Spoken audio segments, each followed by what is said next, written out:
कधी कधी आपण एखाद्या ठिकाणी जायला निघतो, पण वाटेत निसर्ग आपल्याला अशी सरप्राईज देतो ना की पुढचा सगळा प्रवासच खास होऊन जातो.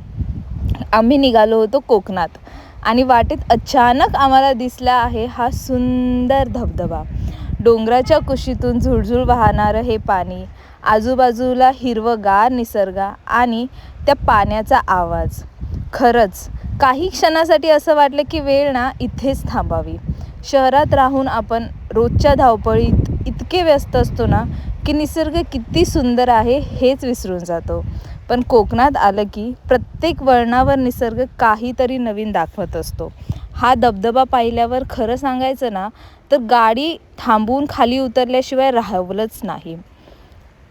पाण्याचे ते छोटे छोटे प्रवाह डोंगरावरून खाली येताना बघणं, चेहऱ्यावर उडणारं पाण्याचं थेंब, आजूबाजूची शांतता आणि समोरचं हे अप्रतिम दृश्य, हे फक्त पाहायचं नसतं, हे अनुभवायचं असतं.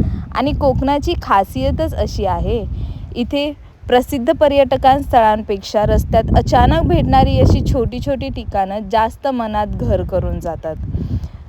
कधी एखादा इथे मला एक शॉप दिसतंय. या काकांना विचारूया आपण, हा कोणता वॉटरफॉल आहे काका? हा कोणता धबधबा आहे? सवतकडा. सवतकडा का? कोणत्या रूटला येतो हा? मुंबई गोवा हायवेवर. परशुराम धबधबा बोलले तरी पण सापडू शकतोय. बघा गाईज, किती छान धबधबा आहे हा मुंबई गोवा हायवेला. तुम्ही परशुराम वॉटरफॉल जरी टाकलं नेटवरती तरी पण तुम्ही या वॉटरफॉलला येऊ शकता. प्लीज, जर तुम्ही मुंबई गोवा हायवेवरून ट्रॅव्हल करत असाल मान्सूनमध्ये, प्लीज इथे थांबून तुम्ही या धबधब्याला व्हिजिट द्या.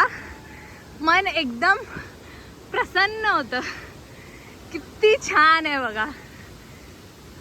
कधी एखादा धबधबा, कधी डोंगरातून वाहणारा झरा, तर कधी रस्त्याच्या दोन्ही बाजूनी पसरलेली हिरवळ.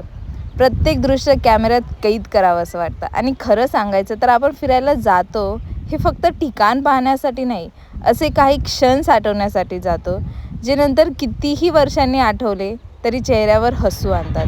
म्हणून जर तुम्ही कोकणात जाण्याचा प्लॅन करत असाल तर फक्त गुगल मॅप्सवर दिसणारी ठिकाणं शोधू नका.